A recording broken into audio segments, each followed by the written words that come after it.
Just a quick video for you. It's the roof we're currently cleaning in Stevenage, Hertfordshire. These are stone wall tiles, Mark IIs. They don't make them anymore, but you can get them reclaimed. It's just to show the benefits of pressure washing over soft washing.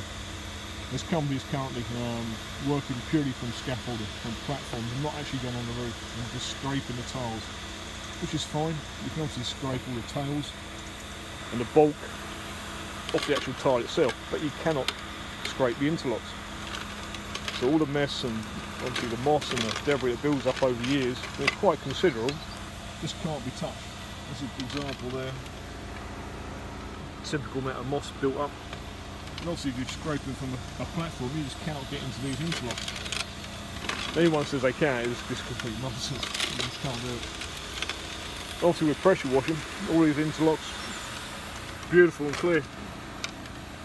So it helps with the drainage of the roof. That's what they're designed for.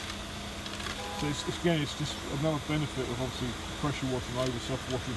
And the finished results, you'd be amazed how much moss comes out of this. If they apply a chemical over the time, yeah, they will clear a little bit, but not completely. And all that debris is going straight into your gutters.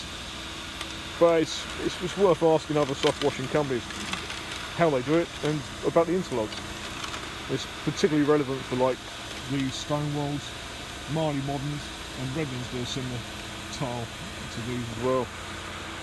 So again, it's just one of the benefits of pressure washing.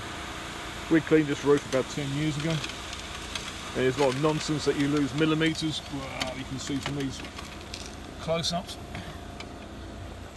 With pressure washing, you just take off microns. Then obviously you've got the benefit of then that you can actually have it coated if you wish, which you can't with soft washing. Alright, thanks for watching this video.